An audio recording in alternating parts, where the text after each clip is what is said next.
please do. Thank you. All right, apologize to our guests online. We had a little technical difficulties in the room. No worries. Okay. Hit cancel. Hit cancel, Hit you have to acknowledge what it's saying. So got it. Got it, Yeah, that's all you gotta do. but it hasn't said recording.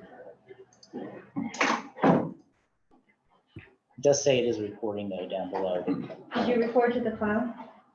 I didn't, but this is as far as I've gotten. Yeah, so it's recording. You can hit cancel. Just didn't make that notification. Okay. All right. So thank you all for joining us today. Our first order of business is to review minutes. Unless there's any comments on the minutes, we'll put those on file. Hearing none, we can put those on file. All right.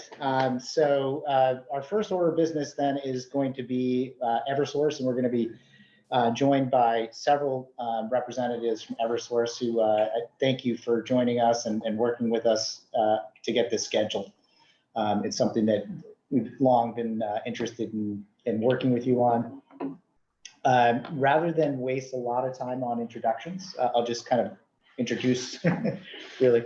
This is the Climate Action Plan Committee. So we're a committee of appointed volunteer citizens from Needham who's tasked with giving recommendations to our town select board on the steps the town can take to reach net zero. And so we're in the process of doing that. And our goal is by the third quarter of this year to have a completed climate action plan with prioritized lists of actions. And so one of the reasons we were very interested in meeting with Eversource is that in those lists of actions are things like, do we accelerate the adoption of electric vehicles or heat pumps in our homes and buildings? What other electrification should we be focusing on? And then what are the impacts on that of those actions on our local capacity, electricity capacity? So the transmission lines, the substations, et cetera, right up to the houses. So I sent a series of questions over to Eversource that were collected from a variety of conversations that this Climate Action Plan Committee has had in the past several months. And we're hoping that you'll be able to address as many of those as possible in your presentation. And then afterwards, we can do some back and forth question and answer if there's unanswered questions. Does that make sense, Mark?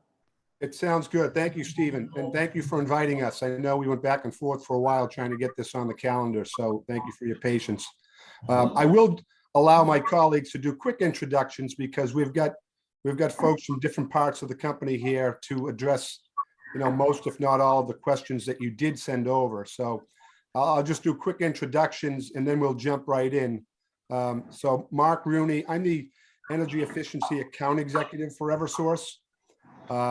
Well, it really should be Energy Solutions at this point. I've been in this role for about 12 years, and the focus under the 3-year plan that we work under for Mass Save, originally was focused on energy efficiency, but as you all know, it's a whole lot more than that now. It's energy efficiency, electrification, decarbonization. We also have an EV Make Ready program and demand response. So it's really Energy Solutions as I see it. I'll let my colleagues introduce themselves. Ryan?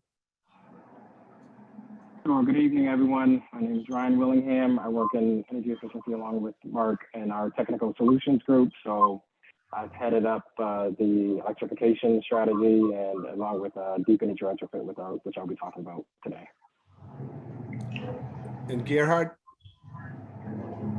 Sure. My name is Gerhard Walker. I'm the manager for advanced forecasting and modeling, and my team focuses mostly on the long-term electrification impact assessments. So we look all the way to 2050 to ensure that whatever the company does today is future-proof enough that we can get through a full electrification in the next 30 years. And Juan? Good evening. Can you hear me well? Yes. Okay. Yes.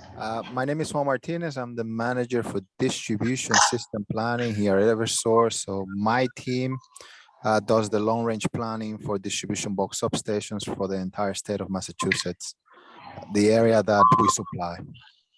Nice to be here. Thank you all. So I thought we'd jump in. I know, your initial questions, Stephen and group were focused on, how does Eversource, plan and forecast, and what are we doing in the face of electrification? For not only towns like Needham, but the greater area in the Commonwealth and our service territory. So I don't know if Gerhard or Juan, you want to put up your slides and jump right into to what you guys are looking at. So I think we're going to start with the system as is. So Juan going to kick this off and give an overview of what the power system in the region looks like. And once he's done, I'll take over and we'll take a look at the long-term impacts of electrification. Great. Sure, and I'll share my screen now. Hopefully you can see it in a few. Okay. Can you see my screen? I should have a PowerPoint on. Yes. We see it, yes. Good, it's working. Okay, so I have just a few slides. I think I'm going to start first. I'll just give an introduction of more or less how the electric system is configured. Then I'll go into how the area around Needham is supplied. And then we'll talk a little bit about kind of what we call spare capacity, right? Let's start with that. And, feel free to ask any questions as we go along. Just so as an overview, and you'll probably see a picture similar to this before, but the way the distribution system as it is, the way it's designed is we typically start with the transmission. So those are the big power lines you see on the top, right? And what happened is those transmission bring, the generation basically to where we are, and that's done via this transmission line. So when it gets to our side, we have what we call them bulk distribution substations, but those are the substations we use to take that transmission level voltage and step it down to distribution level voltage that we use, like let's call it utility level voltage, right? So that happens at the substation, so voltage is typically a step down from like 115 volts to, let's say, 13,000 volts and around that range, right? So then what happens after the substation is we have distribution lines that come out, and depending in the area, it could be overhead, it could be underground, but they come out, and those are the ones you see in the pole lines, right? And you see, those are the ones also in the manholes in the subsurface, right? So those lines are at, let's call it 13 kV voltage, 13,000 volts. And along the pole lines, we have this, what we call distribution transformers. So what those do is they step down the voltage from utility level voltage, 13,000 volts, to distribution level, to customer level voltage. That's the one you have in your house, 120 volt all the way to 460. Commercial customers usually are at 460 volt. So that's how the system is configured, right? And you can see it in the picture here. So you have the transmission, the substation, distribution, and then you have where supply the buildings and the houses and all that. So when we talk about system capacity now, so going into the capacity side, the capacity is actually a combination of the transmission system that comes to the substation, the distribution system that's along the poles, right? And the substation itself. Typically, the substation is one of the biggest components. It is one of the drivers of capacity, but in reality, it's typically a combination of all those elements that define how much capacity can be put into the lines, into the substation, into the system. So that's what we call system capacity, right?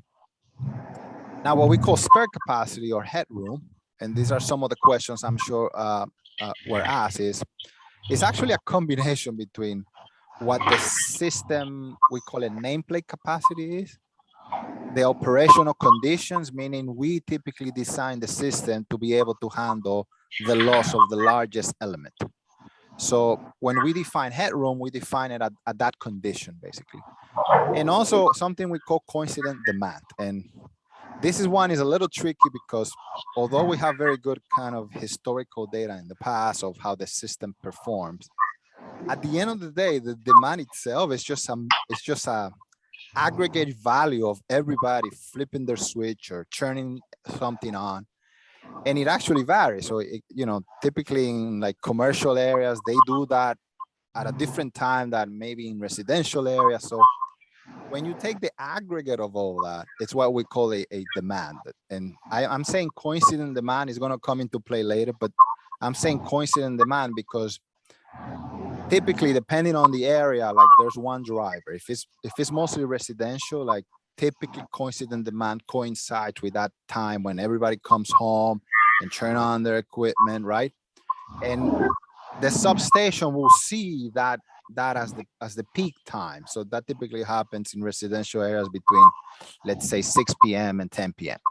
So when we design for that time period depending on the area, because that's what we've seen in the past. So we take that time frame, and then we assume the largest element is out, and then we assume the worst weather conditions. We call it a 90-10 weather scenario. So when we plan our system in terms of capacity, we plan it for that time when when it's kind of everybody's coincident peaking. That time when it's basically the 90-10 scenario. Typically it's in the summer, the hot summer months when all the ACs are on, right?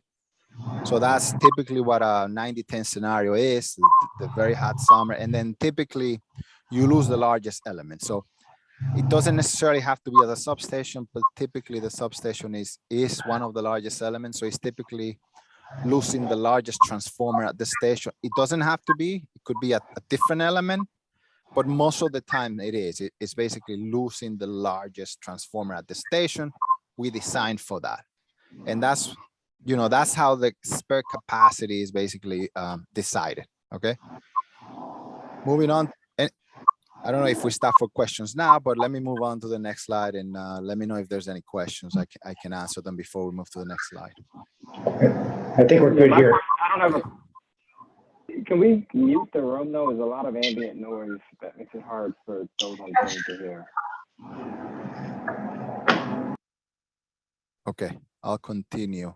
It seems to get a little better. So talking specifically about the town Needham. So and what I have here is a picture of kind of the area and then mostly kind of where the substation supply comes in. So what I want to actually make clear is, like, due to the way the system is designed, the distribution system, due to the interconnected nature of the system, very large areas, such as a large town, they're typically supplied by more than one substation. So you typically have one principal station and nearby substations, and the town or the large area, in this case, let's say the entire town, it's supplied from multiple sources. It's not just, let's say, one source. So the system is not configured so that I can say this is the area and it's supplied by this station. It's typically not like that. So for Needham specifically, you have one principal substation that supplies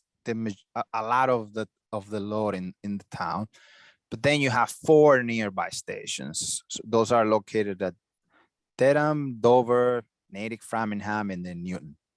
So those are the substations that are around, and some of those lines might come into the town area and supply load as well, right? And that's how the system is currently configured. The principal substation, and I put it here in large because it does supply most of the load, but again, there are interconnections within the boundary that are supplied from other stations, and there's also, there's also connections between the stations, typically normally open, but there's connections within the distribution system where we have the ability to support certain areas if we have outages, and that's how it works. So there's an interconnected mesh that you're not seeing, but that's how the distribution system is typically designed. Any questions so far? Okay, great. Okay, so in terms of substation headroom, right? And I went and covered the headroom because, again, that definition of headroom is, I'm trying to have it here for the worst scenario, for what we plan for, right? We plan for that 90-10, what we call N-1 contingency. So based on the forecast we have now, which includes the large customers that we know of that have submitted kind of letters to us, we have about a 61% capability of headroom in the town of Needham. And then I'm also displaying the ones on the nearby substations, okay? Now, sorry. So that headroom is for 2032. So we have a forecast and we have the station, what we call the station capacity, and it's for 2032. But I should add that that's based on past data, right? Based on history in the past. And it's also based on the customers we have now. So, and the headroom is also based on that capacity that we have, assuming the loss of the largest element. So we call it an N-1 contingency. So very large projects such as the Riverside development. So I'm looking now into 2032, but if we have a lot of large projects coming in, then that headroom obviously goes down, right? So that's why I want to mention. So things like new very large developments, they take a good amount of the headroom. So new business growth, large developments, that 61% might change, right? Similar with, electrification plants. So it's a moving target, I guess is what I'm trying to say, depending on, the electric growth that we see, okay? We typically look, the planning department typically looks at when the station headroom is at about 90%. So when it's getting ready to that 90%, above 90% of that emergency capacity is when we start looking closer at what supply alternatives we have in order to deload the station. So right now, in the 10-year plan, we do not, we're not planning, let's say, for substation alternatives because we're at around 61% in need. But that can always change with, again, it's a moving target. So if demand increases, if we have a few more large developments, that might change and we need to start planning for in the next 10 years. Juan? Yep. This is Steven. Just a quick question. So the lower number means that we have more headroom today than, say, looks like Framingham Natick is at 90%. That's how to interpret that. Correct. And you're working on probably the planning now for Natick Framingham substation alternatives. How fast do those numbers change? I mean, is a, say, 400 unit apartment building, is that going to be 10%, 20%? Like, how fast would that number change? And does your 61%, second question, does your 61% take into account what you're seeing in terms of growth of electrification today? Or is that truly based on pre-EV, pre-heat pump? So this number is actually based on pre-heat pump, pre-electric vehicle, because we use, our current forecast uses past data and projected to the future. We do, and Gerhard will cover what we have in the forecast actually, but it does not include a significant growth like a state mandated goal for electrification right now, because this is only based on the past basically. Gerhard will cover a little bit of it. I can cover in terms of the substation capacity, right? You're right. This is what we can say is this is 60% loaded currently. So there's a 40% headroom at the substation. That's how you interpret it correctly. And Juan, quick question: the 61%, is that an average for the whole year? Is that 61% of the headroom for the summertime? Does it matter? Great question. This is a 61% on the peak time of the year. So this is 61% is what we plan for, but obviously most of the time the substation is a lot lower than that, right? Because most of the time we are not at a 90-10 weather scenario, and most of the time we are not at a what we call N-1 scenario. So that's correct. Mary, did you have another question? Yeah, I do have a question. My question kind of goes back earlier as you've been talking through this. Don't go back slide-wise. If we have a house, right, and today 120 volts goes out to that house, and you said 460 goes to a commercial site, but then we start to have electrified houses, what level of voltage would you need to deliver to that electrified house? Just so I have a number in my head. So the voltage will probably not change Okay. It will probably still be 120. Maybe the cables or the transformers will have to be upgraded. So that's typically what will happen. The 120, and again, I'm talking more of a small residential house, right? But maybe commercial buildings, they're Have you still looked at probably. houses in Needham? What about a 4,000, 10,000? 10,000 square foot house? What would you need for a 10,000 square foot house that's fully electrified with EV chargers? Amperage. Yeah, typically the distribution system is designed at the 120. Typically residentials are designed at the 120. If commercial buildings or houses wanted to go to 460, they could, but again, there's still a conversion that needs to be done because most of your outlets, most of your equipment works at 120. So Second Okay. what Juan said, I would second that. The supply for residential homes will probably remain at the 120 level, because going higher requires you to have your own switchgear and transformers at property, like large commercial entities. What'll probably happen is that the standard 200 amp panel or 400 amp panel for large houses goes to a 600 amp panel. yeah, very large buildings are supplied at 120 voltage directly. It's just you need more cables going to the building. So you will need, instead of one cable, you'll need two, instead of two, three. But very large installations are supplied still at 120 volt. Okay, So- thank you. One follow-up question about Gerhard. What are when I say local, like down at the building level, constraints on bringing in at 600 amp service to a residential home on a 120 volt? What would constrain that from happening? I'll take a shot at it, Juan, with you for backfill on that. So the first thing probably your constraint is your secondary feeder tap from the pole mount transformer or from your pad mount.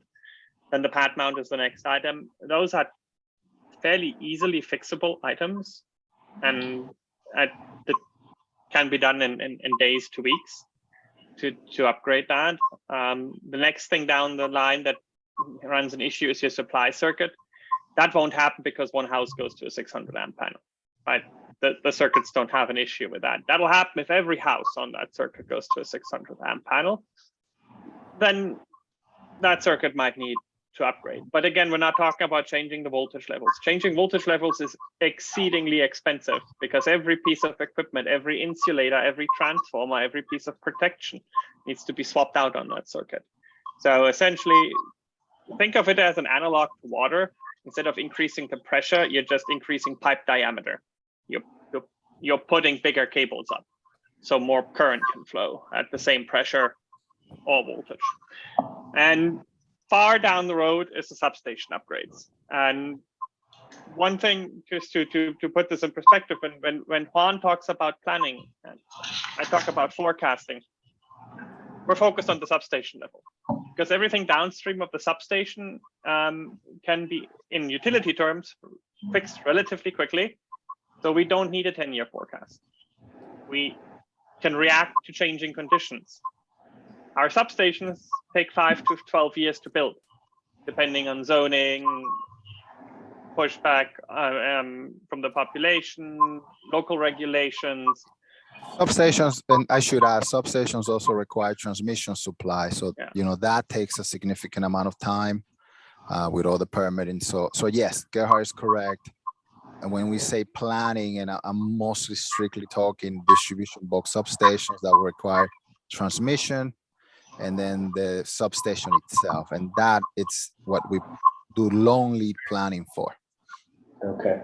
Because on the circuit level, pole mount level, that's if that ever comes to its limit, that's something we can react on instantly.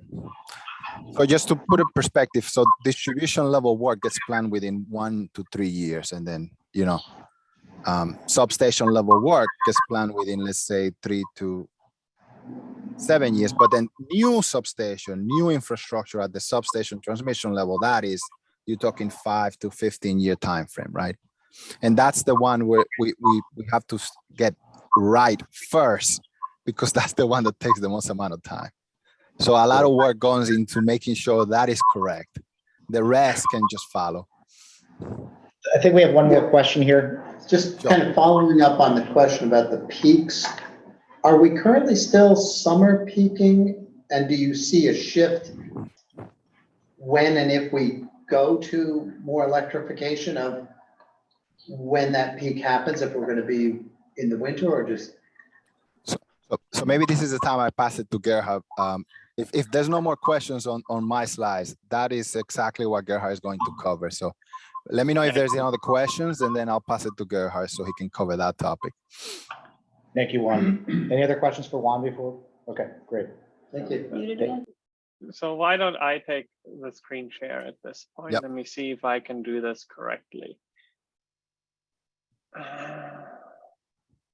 You should be able to start seeing a screen on my end.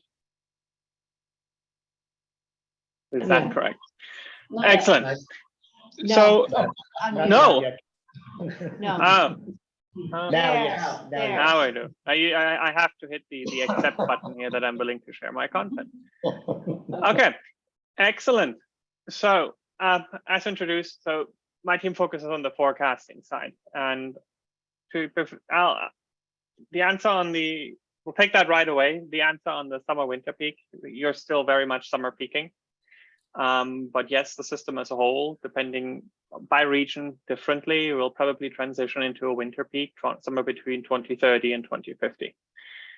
We have a relatively good natural gas or liquid fuel supply in the New England region, especially in Massachusetts. So we have very little direct electric winter heating. So our winter peak is typically 20 to 30% below the summer peak conditions. So the essence of that story is the first X% of people to electrify their heating will not run into any issues with the power system.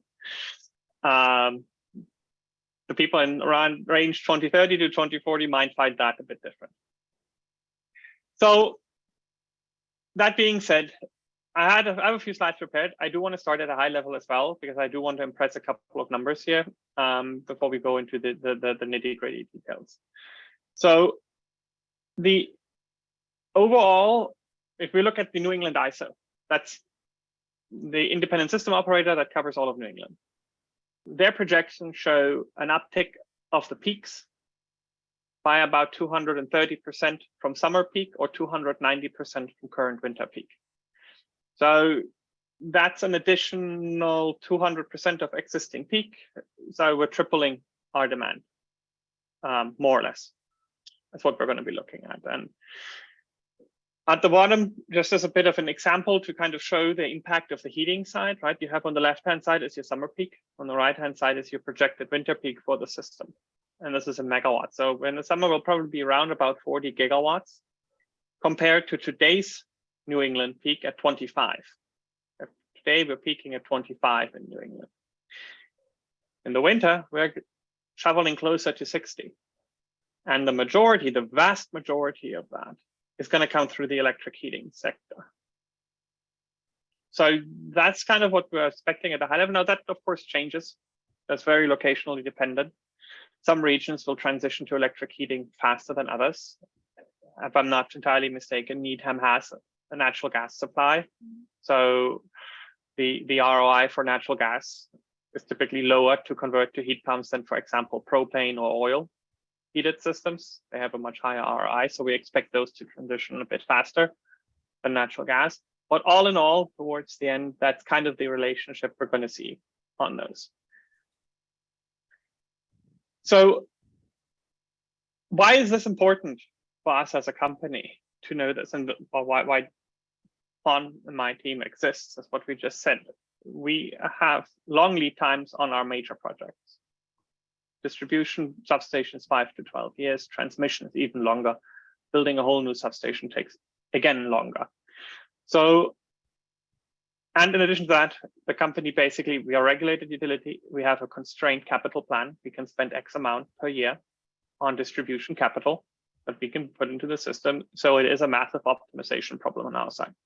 We can only deploy so much per year. So we need to figure out where is it needed the most. What do we build? What's the most cost-effective solution? And making sure that we don't, shoot ourselves in the foot by deploying a solution that might be right now the cheapest, but in the future causes significant issues. So that goes into this. So we do the optimal capital investments. We also do a lot of policy coordination work. We're here right now to talk about exactly what does electrification policy mean to the system, and work with a variety of communities here. And so what have we done here? And this is in partnership with the state. So the state of Massachusetts, through grid modernization filings, has given the company significant funds to develop a wide array of solutions that help us actually understand all of this. So we model EV adoption. We, for example, I'll show this later. We have mobility data for every vehicle in the state. If you ever wondered, this is my tagline, whether Google actually does track your data on your phone. Yes, they do. And yes, you can buy that data in bulk to understand how vehicles across the state move. So we have an understanding of where vehicles stop, where do they terminate trips, how long do they stay? What does that mean if they were to plug in there? How far have they driven when they return home? What does that look like on the charging pattern to the station? We also have works with the Massachusetts government on all of their property data. So there's a centralized database for all parcels in the state that allows us to look in what's a possible development for solar look like, or how many square feet of building space exist in a certain town. What does that convert to as a heating load? So we've kind of gone through that. We've developed an entire new team that looks at this. And now we do two approaches to forecasting. That slide I actually forgot, so I'll have to explain that. We have the 10-year forecast horizon. That's what Juan's team acts on. And if in the next 10 years, a station shows a violation on its capacity, he initiates projects to take care of that capacity violation. In addition, we have a 2050 long-term electrification demand assessment.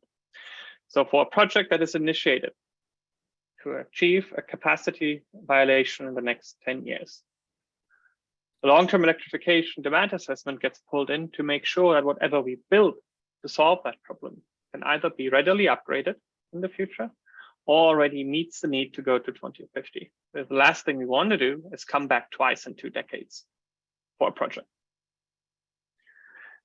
That's the forward to everything.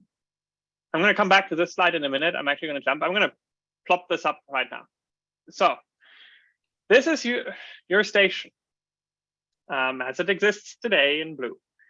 That's basically SCADA readings that more or less show station mode. Now I have to caveat, there is probably some data in there that would, if we were to do an actual planning study on this, that gets really cleaned up in detail. We do a very detailed backing out of what you have in terms of rooftop solar, because rooftop solar offsets load that we measure at the station.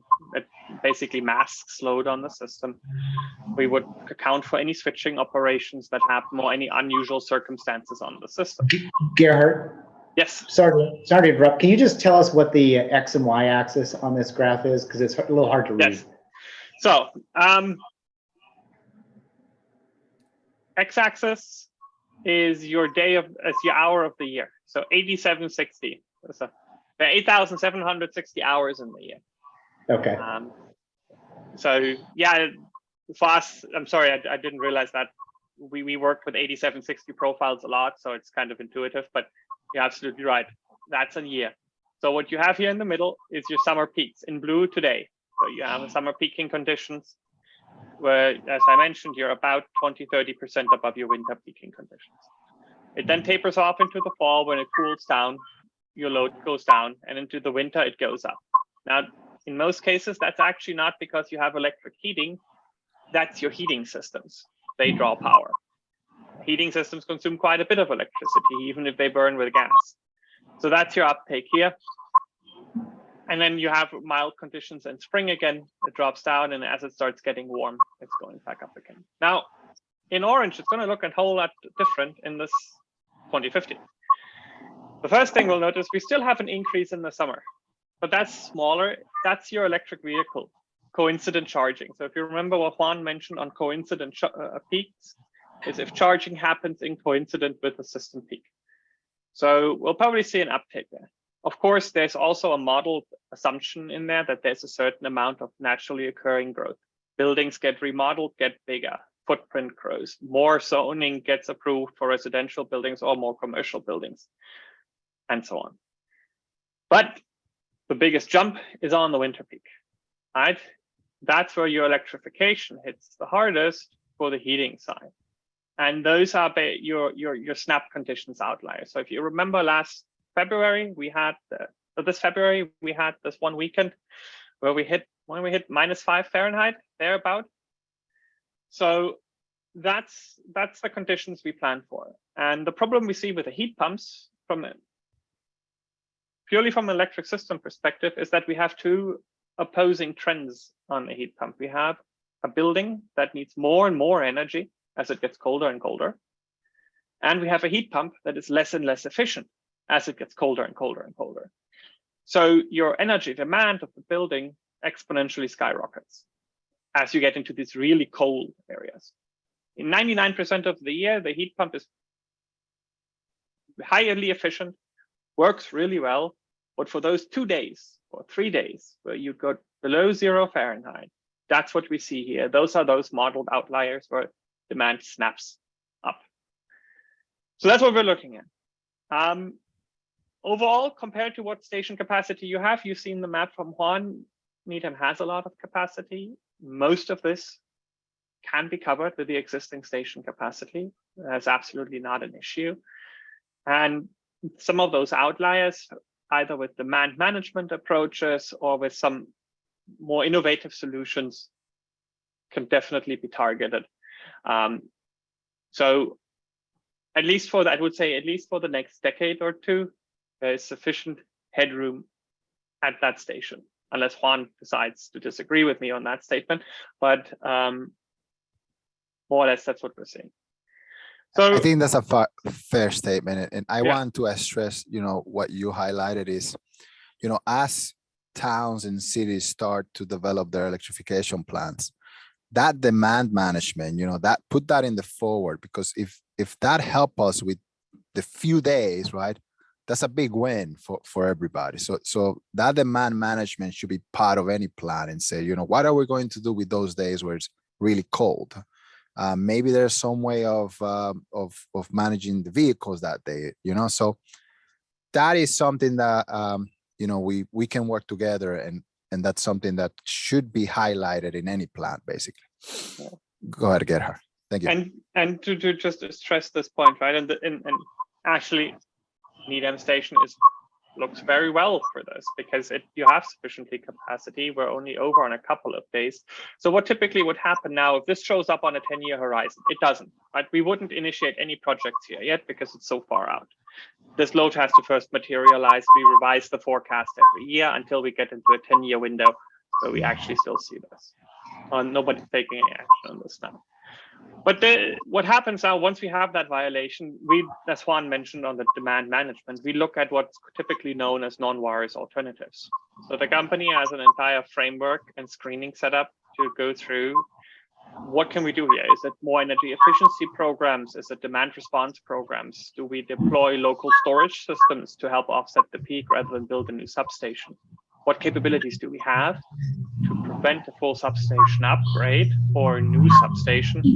And only if none of that goes to pass and there's no economically viable or technically feasible solution on the non-wires alternatives do we proceed forward with the station upgrade. Just wanted to make that clear. And one thing you do see, especially on the load dropping below the 0 here. So this is the megawatts on the station. I forgot to mention that. This is the megawatts on the station. Dropping below 0, we do see quite a potential for solar development in the region.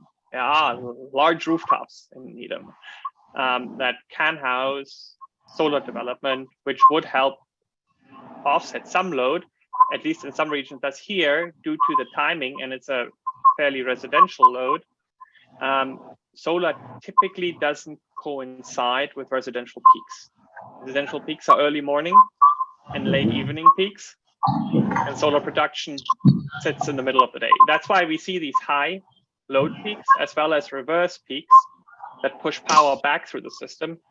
In this instant, what you'd be doing is basically Needham Station as a whole is exporting to the transmission system. So city is producing more than it is consuming, and it is exporting back up to transmission. I'm going to stop here for a second.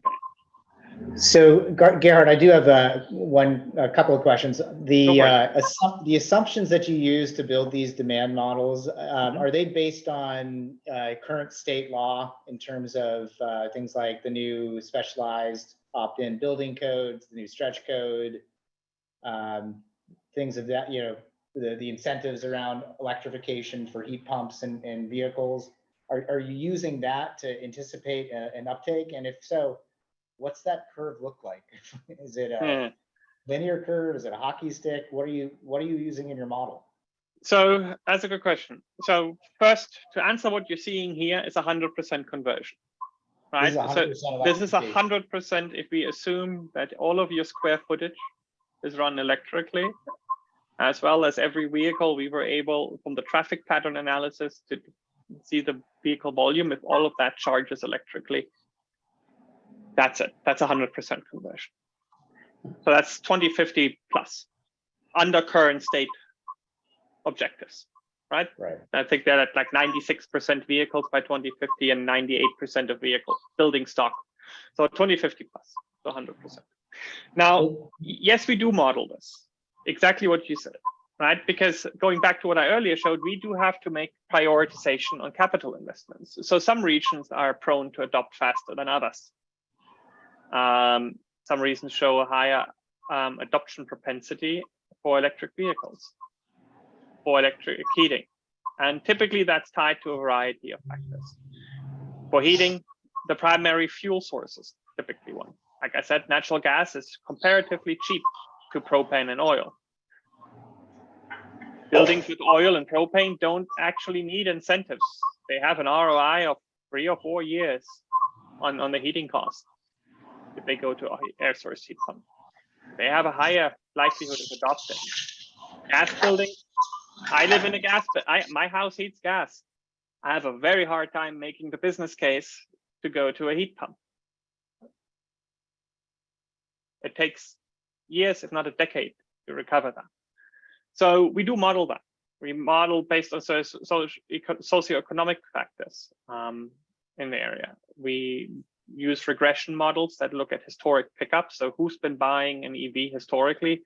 What type of customer classes? Where else do we find that type of customer class? They're the next ones to adopt. Who's the next one after that customer class? So looking forward. What have we seen in other states? Look in California, Texas, etc. So yes, so that's built. And for the interim years, 2030, 35, 40, 45, those values will look different for every station in our territory, and some will go faster, some will go slower, and that tells us where to prioritize our efforts. But this is 100%. We have another question here, Artie. Yes. Yeah. Thank you, Gerhard. So a couple of questions here. One is, you're talking about the peaks morning, peak night. You're talking about the duck curve. That's referred to as the duck curve. And there's a lot of talk, at least I'll phrase it this way. There's talk about having, again, utility scale batteries to absorb the solar to kind of level off that peak.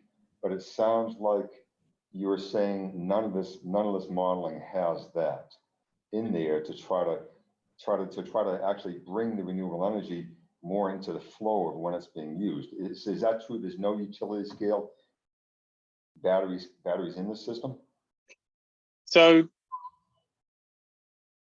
complicated answer to that one. Not straight yes and no. So the first thing we do is we do an unmanaged forecast. So no, there is no battery storage in here assumed to help level this off. There's also no charge management in this, right? This is an unconstrained model that basically just adopts and takes your current consumption behavior as a baseline. Now, what I mentioned then is what, we don't straight out go and build a station for this. Now comes what we call the non-wires alternative analysis. That's demand response, shifting behavior, charge management for vehicles, more energy efficiency measures. And one of them is utility scale storage. So we do screen for that. Currently, we've completed one of those projects in Provincetown. We're filing for 3 more non-wires battery large scale projects in Connecticut right now. So we do build those, we identify them, and if they are more cost effective and technically feasible, it gets deployed. Now I have to break. Next topic. Now, the important part to notice is we only deploy those if they help us offset infrastructure needs, because in the way the utilities in New England work, we are deregulated. And I know this sounds stupid, but for the energy, we're not responsible for the energy that's being produced. There are independent contractors that own power plants that run that, and that's what the New England ISO does. So the New England ISO provides market services for batteries, like forward capacity market, real and intraday energy markets, to do exactly what you mentioned, to level that off. But that's a market-driven effort, because they look at that exactly that duck curve and say, we can't ramp power plants fast enough, or we don't have the power plants to do that. The market is going to reflect that need. And suddenly it gets very interesting for storage developers to say, hey, I want to put a 50 megawatt storage in to capitalize on that.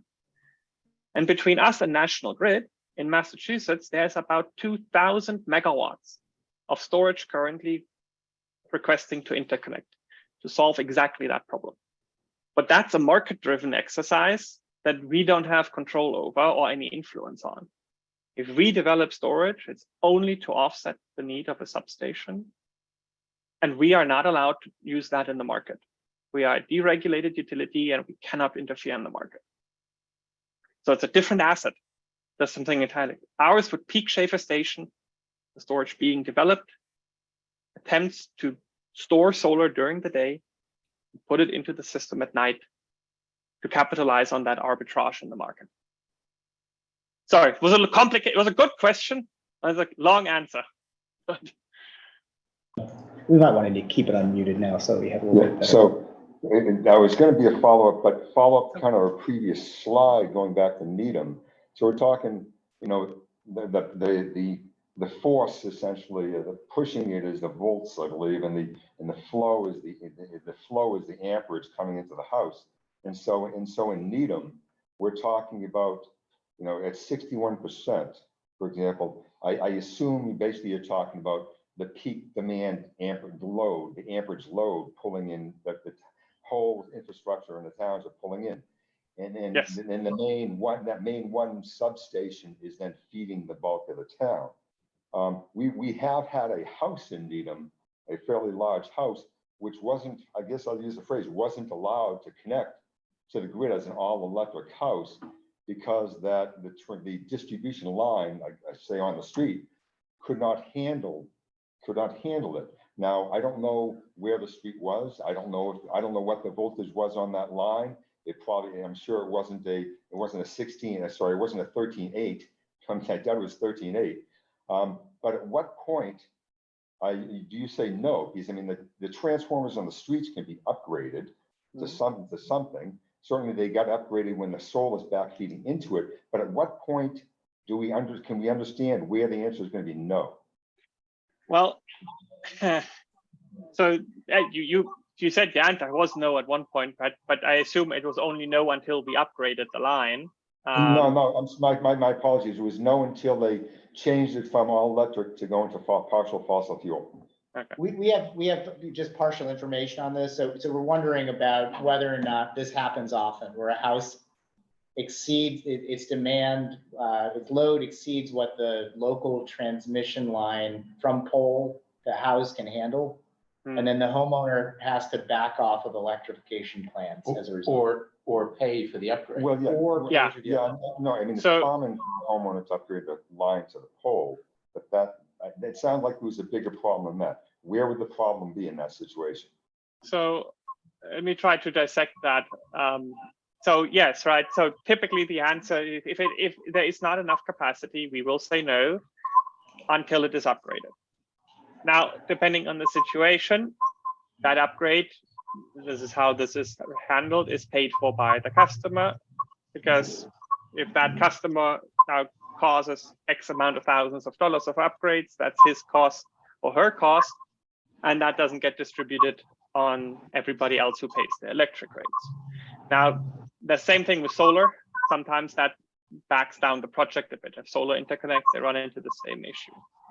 So in that scenario, what it sounds like, and I don't have any information for it, it sounds like something, it wasn't the pole mount or the supply line, but it probably was the circuit that had an issue, and circuit upgrades can be expensive. Building a new circuit costs 6 digits easily the mile, right? So that could have just been the topic where it's like, okay, that's too expensive. We're not going to pay for that upgrade, so I need to back off of some of the electrification. But now, how does that happen often? Not to my knowledge, right? That needs to be a very large load that they're adding to run into this. Juan, you want to chime in on that? Yeah, so, we have a process and customers supply us with load letters and there's a whole process for that where they supply the information. There's a team that looks at the information, plans for the design, then they develop the design, identify what's required to supply the load. So it's typically very hard to say no, because the entire process, the customer will know, they have steps that we go through, and then there's a final design where we say, this is what's required, right? So I'm not sure what happened within there, but there is a process where things move in sequence, where you submit the load letter, we know what it is, we build the design, we show the customer. So that entire process happens for every single installation that is very large, obviously. And in aggregate, that's how we handle all these load increases, okay? I do want to cover, because I think the questions are more guided to the house level. And although we're here mostly talking substation, I mean, I can cover a little bit of what is required at the distribution level. If you want me to show a different slide, but we can come back to the. No, I think I'm mostly done from my point here. And I just wanted to. Question particular to Brookline Ave. Oh, hey, we do have a sort of separate question that we'd like to ask if you have a moment, Mary Ann. Sure. So it's separate but related, right? So we had Eversource come to us, I can't remember exactly the timing, I think it was sometime in the fall, to say that they wanted to put a new line, and I asked for information and nobody left us with information. So I don't have any documents. So I'm working off my memory from 5 months ago, right? They wanted to put a new line down Brookline Avenue because the line that was there was 50 years old and was subject to failing. And so they wanted to dig up from Greendale Ave to Webster, which is a significant amount on a street that takes a lot of traffic, okay? They proposed burying the line. And at the time I said to them, okay, if we're going to bury this circuit, can you tell me that I'm going to be ready for electrification along this street with what you're putting into the street? And they couldn't answer that question. And so I'm still sitting here trying to get the answer to the question. Meanwhile, the town was working with them and has come back and said, it's okay, we're going to make the project less complicated. We'll just string it all up on the poles. And I said, no. If we actually accomplished what I asked, bury it, that would be the best thing to do. So I still want to get my question answered that says, am I going to have a street that's going to be ready to be electrified for all those houses in that area if it's a 50-year circuit? Help. And probably, I mean, I can probably tackle it. I mean, I can probably see why the folks that were installing the line don't have an answer, because it is a complex answer, right? The electrification answer is complex, but I can probably try to cover some of that. So yeah, we do have lines in the ground or even overhead that are, and typically the way it's designed, you have a small cable going through if it's been there for a while. And then typically if we're going to do an upgrade, you do both the, conduit upgrades and you put a, let's say, bigger size cable. Now that line is typically rated to a certain size, right? So the answer probably is, it depends how many of the houses are electrified, but it could be to the point where you might need an additional line for electrification. And we can get there. If it's 100% electrification, it might not be enough. But as you can see, the actual capacity, the actual coincident peak, those are all questions that need to be answered before we can even answer the electrification demand, right? Because it could be, you could have the electric vehicle, it might not be coincident with a winter peak. So then we will observe that and say, well, maybe there is capacity on the line, but it's very hard to just give an answer, say, yeah, you're ready with this. We typically don't necessarily have that answer now to say how much exactly is going to need it at the street level for full electrification of everything. That's something that gets done at the very granular level. So that's Is probably that, why can I, we didn't have can an I ask that answer. a different way? Can I ask that question a different way? Are you saying that when they put the wire in, they can't anticipate full electrification, and so don't put in a wire that would serve full electrification? Or do they know what it would actually take to put in the full electrification and still not do that? I guess that's my question. I don't think, yeah, from the, go ahead, sorry. Or would you put in an extra conduit or two I was gonna ask about. that are in parallel, because you're digging up the street now, Right. and you leave it empty until you need the additional capacity?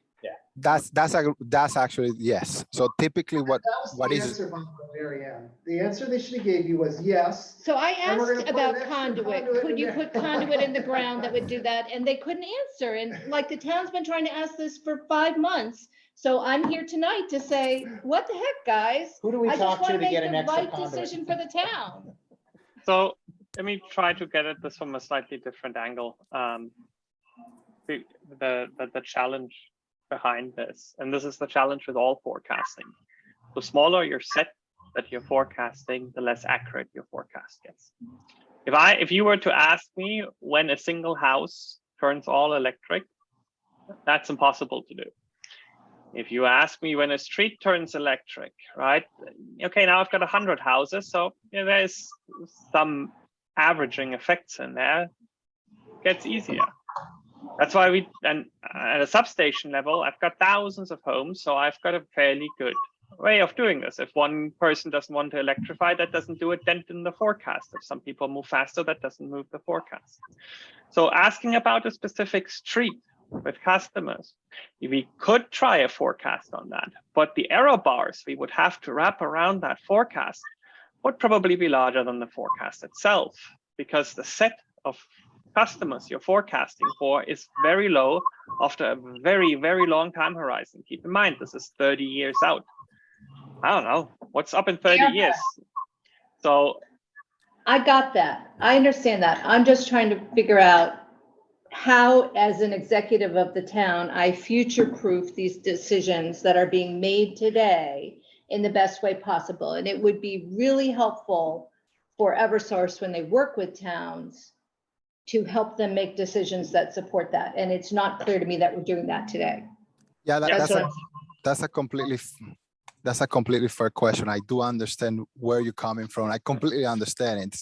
It's just that the nature of the distribution system itself is not one that we can design at the moment 30 years ahead or even 20 years ahead, because, and I'll just give you a perfect example. Let's say we do build 10 pipes, which we usually do not. We usually build multiple conduit systems because we also have reliability constraints. But let's just say I build 10 lines. And then 15 years from now, we rearrange the system where those lines are not needed. So then that entire investment is wasted, right? And that's the challenge with the distribution. It's a lot more, it changes a lot more often than the substation, than the transmission. So that's the challenge. It's very hard to design the distribution system for 20 years ahead because it changes very often. And we don't know where, if the supply is going to come from a different side. So again, there's a cost to it, and we cannot be putting 40 pipes in every street if we're not going to need them in the future, right? So that's the challenge. I do understand your question. I do understand the need for future proof, but that's the challenge, is that it's very hard to design the distribution street level to 20, 15 years ahead. And this is where the, If I can jump in, it sounds like, I'm not familiar with that particular project. I don't know if anyone on this call is. I know I think what Juan Gerhardt is attempting to do is, from a high level, sort of address what might have happened or might not have happened. But, part of our jobs is to go back and work with our colleagues, and we'd be happy to sort of, figure out who's working on that project and try to facilitate, let them know what the town's needs and desires are, and try to facilitate a good response to your question. Mark, We is that appreciate something that. you can help with? Yes, I'll take the, an action item, leaving this meeting on that. Great. I'll connect you after this, Mark, with Mary Ann Cooley. She's on the select board. She's the chair of the select board. Right. I should also point out that typically in that neighborhood, anywhere in the downtown, houses that are converted are tear downs. And so out comes a house that's a cape with maybe 2 or 3 bedrooms, and in goes a 5-bedroom house. And with the new code, they are required to electrify. It's not an option. Right. And there have been in that neighborhood over 100 transitions in the past year, or I would say 100 within the overall town. But in that neighborhood in particular, there are a lot of transitions to larger houses. So I do have a question on this large house thing, because we have this one example, which may be an outlier, or it may be an indicator of future problems to come. That's what it is. And so the question is, 600 amp service to houses, how common is it? What size house typically is going to trigger that? And do you know anything about whether or not things like the new specialized code and its lower PERS ratings would offset any of the energy demand for those large houses in a way that maybe this house didn't? Because this house wasn't built under the specialized code. Is it possible that it was just a leaky house that had too much of a load for the circuit? We don't know that. Is it an outlier, or do you think this is more of a harbinger of things to come? I thought my understanding was that a new house, or was that somebody who was electrifying an existing house? It was a brand new house. So Yeah, it would so I have been don't- built under the stretch code. Yeah. Yeah, so I don't think it was the leakiness topic. Steve, But can I approach it from a different direction? so, I mean, as we said before, right? If every house goes to a 600 amp panel, yeah, your circuits, as more and more of that happens, your circuits will run into issues. And I want just one thing to point out, right? And that goes unnoticed by a lot of people sometimes. Is it's not just the heating and the air conditioning and your EV charger. Your electric induction cooking stove has a higher amp rating than your heat pump. So just to put that out there, that thing draws more power than a level 2 charger. So it's a combination of things, right? And put an induction stove in there, that's a 60 amp unit, 40 amps for the heat pumps, 50 amps for the level 2 charger. It just adds up. And yes, if every house on that street starts doing that, circuits will hit limits. I can So, probably harbinger of things to come. I can So- probably I had a slide I can show on this to just give you an idea of what things look like when you increase the house level. Let me see if I can pull it up. Maybe this will address some of the questions. And again, I'm talking high level here, hypothetical. So just let me show this quickly. Okay. So I basically took the same slide we had before showing the distribution system, right? And again, just to put it in perspective, right? So look at this picture here, and this is typically what you see a lot in the outskirts or in the residential areas of Needham, right? So you can see the houses here with a lot of trees, and there's a lot of space, right? So what you have here is a whole bunch of houses, a lot of space. So the footprint is larger. Typically, this area will be fed by, distribution transformers that you see on the pole, or pad mount transformers that you see on the ground. They typically range in size. And again, I put a footnote because it's in general, right? They typically range in size from 50 to what we call 100 kVA. So very small transformers, right? Now, if you go to a more commercial area like this, right? Now you start to see in the commercial combined with residential, you will have exactly the same system, almost exactly the same feeders, maybe with larger cable, the same 13 kV line, but the distribution transformers themselves will be now between 100 and let's say 500 kVA, right? So you could see that if you just increase even if you double this, typically what it will require is, bigger transformers, obviously. You go from 100 to 500, and typically, the distribution lines that come in will probably have to be upgraded if you do it a lot, if it happens a lot. But then you go into this type of area. So this is the very congested area, right? And again, it's the same system. It's the same 13 kV feeders, maybe bigger cable, right? But in this scenario, those transformers, instead of being 100 to 500 kVA, they're 500 to 2000 kVA. We call it 2 megawatts, right? Same design philosophy, same system, just bigger transformers inside the buildings, right? So typically what happens is the residential, if it starts to get very dense in load, it goes to underground because it is a lot easier. So it will go to underground because it's a lot easier to put the bigger cables on the ground than in the poles.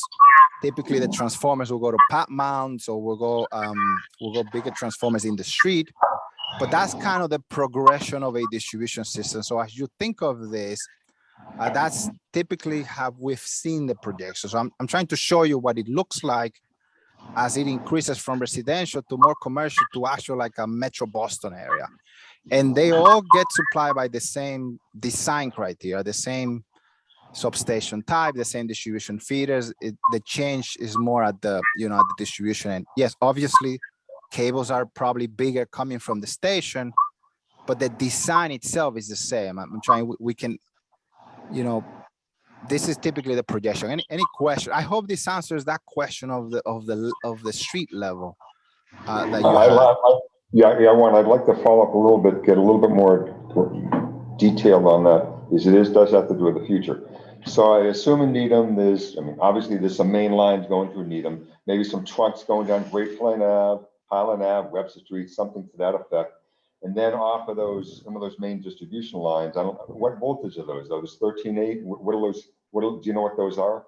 It's still 13.8. Typically, it's either 23, 13.8, and then in the very residential areas, could be 4 kV also in the poles. But yes. Okay, so we're going down Great Plain Ave, and then feeding off of that is, let's say, a circuit going on to Plymouth Street. Now, is that circuit, does that go down at the main trunk area? Does that go to a transformer feeding into 480 onto, for example, the circuit onto Plymouth Street or Plymouth Ave? Typically, sorry, go ahead. There's a delay, so go ahead. Sorry. No, sorry, go ahead. Is it dropping down to 480 at the main trunk at the beginning of that circuit into Plymouth Ave, for example, or Plymouth Street? That's a good question. Again, it varies by area, but typically, yes, you have that main trunk coming from the substation. Then you have branches tapping out. And then out of those branches, you supply transformers. Sometimes you supply big loads out of even the main trunks, but typically those branches come out and they supply those step down distribution transformers, and you have multiple branches coming out of the main trunk. So and that answers the question. Yes, there could be upgrades required on the branches. If the load increases a lot, then there might be upgrades required on the main trunk. If that gets, let's say, if that exceeds the capacity, there might be need for an additional line. So this is kind of the progression of how things usually get go on the distribution system. And we don't have the distribution engineering folks here, but I'm trying to just tell you from experience how we've seen the progression. Juan, would it ever be possible for us to get a map of our transmission system in Needham and know where those smaller circuits might be, those smaller branches? Just so we had an idea when we're talking to homeowners who were looking at renovations, like if the building inspector could have that and say, you're going to run into problems if you try to double the size of your home on this street.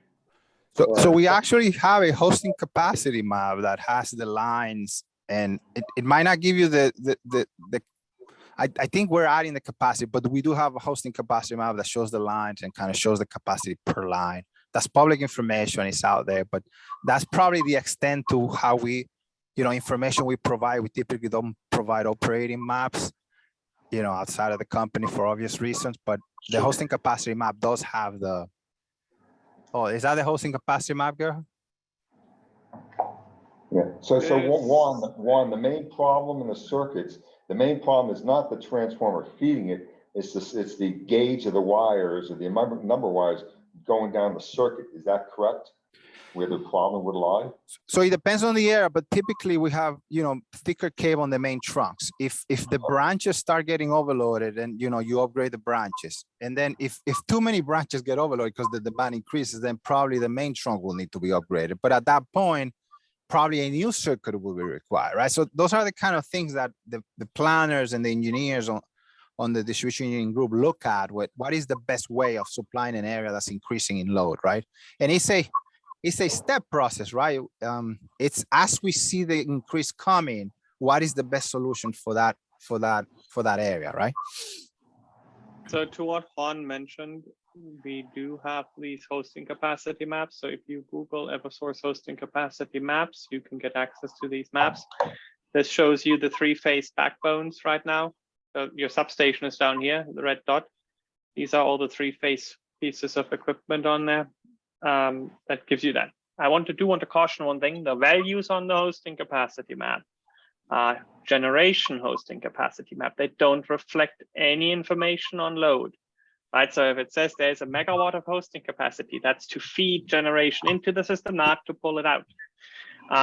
We are working right now, essentially, literally as we speak, on a project to get maps up that do exactly the same as the hosting capacity for load.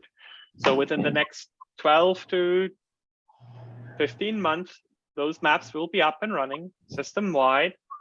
Basically, yes, your contractor could pull up a tablet, go on that map, see which circuit they're on and what the load serving capacity at that circuit is.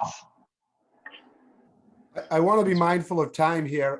This is all great information and in discussion.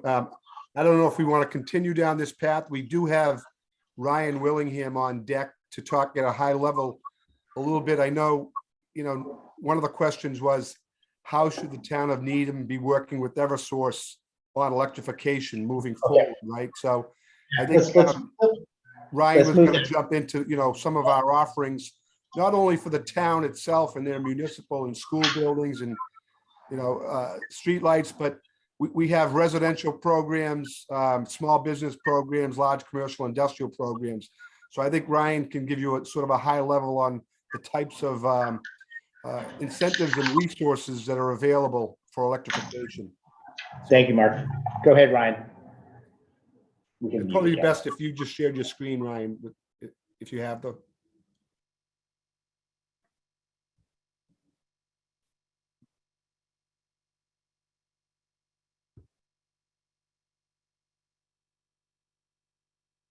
All right, I think I'm unmuted now. Can you hear me? Yes. Good. Yes, we can hear you. Oh, thank you.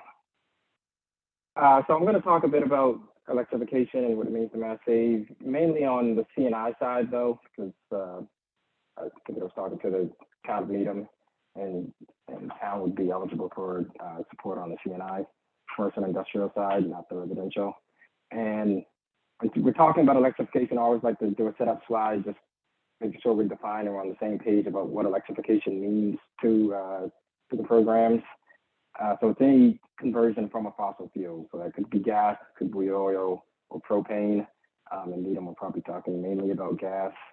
But that's aligned with getting cleaner sources of energy. And then when you pair those together, you can reduce the amount of carbon emissions that you get from the building stock. So electrification is a big part of the Commonwealth's goals, not just the electrifying, switching the heat pumps, but that the built environment is a significant source of carbon emissions. So it will be significant to electrify the buildings in order to meet the Commonwealth's goals.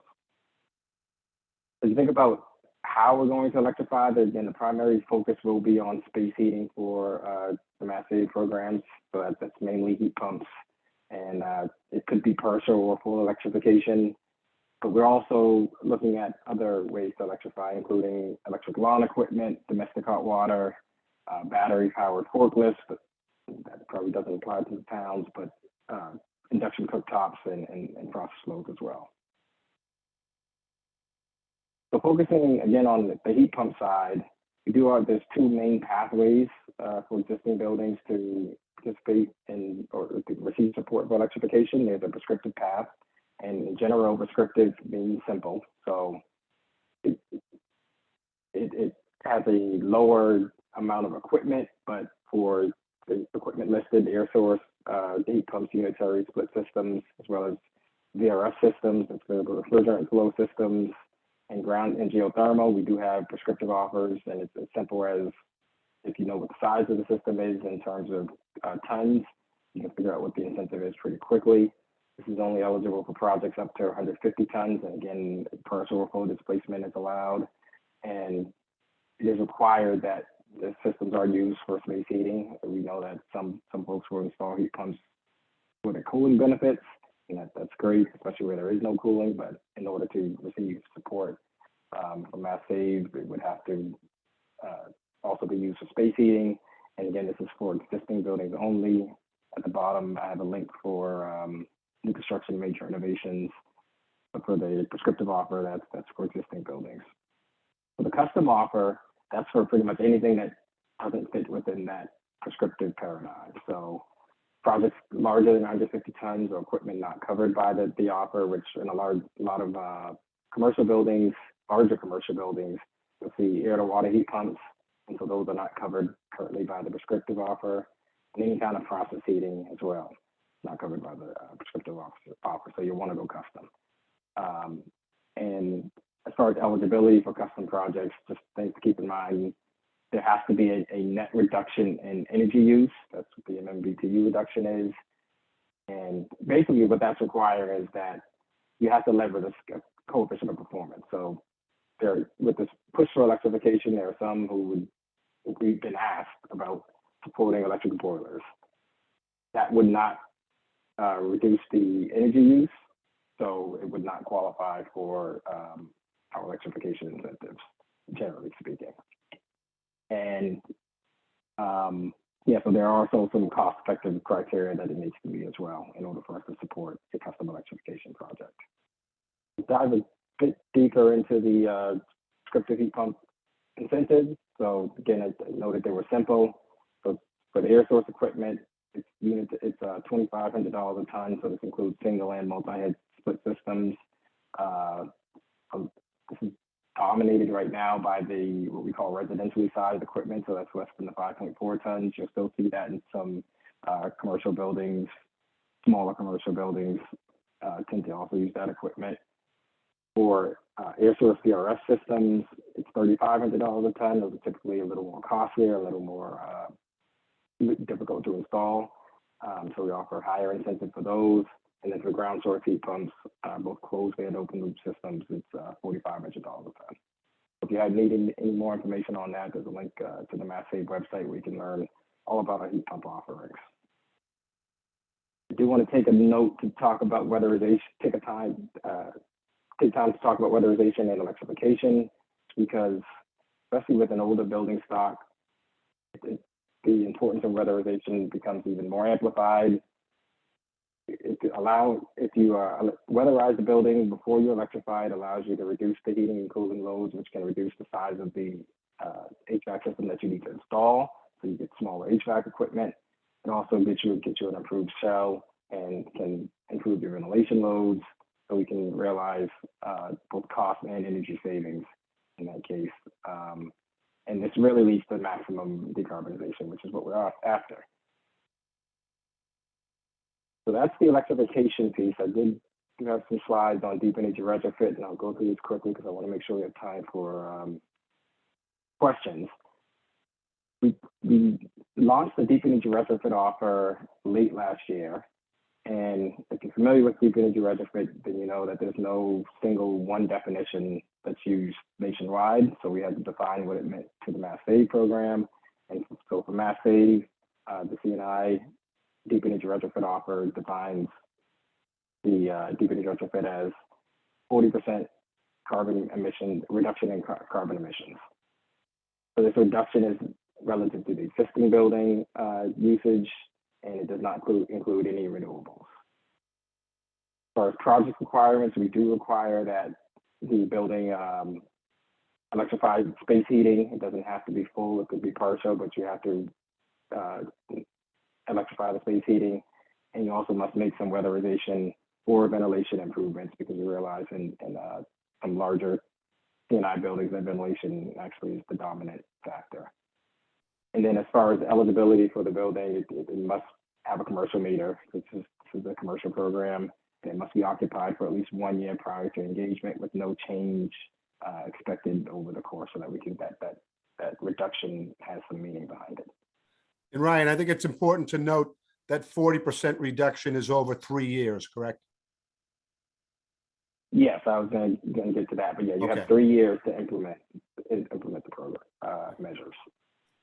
Thank you. So it's all about targeting outcomes. It's a strategic approach to energy efficiency and electrification. We work with the customers throughout the process to really help ensure that you're maximizing your decarbonization potential and really reducing your greenhouse gas emissions.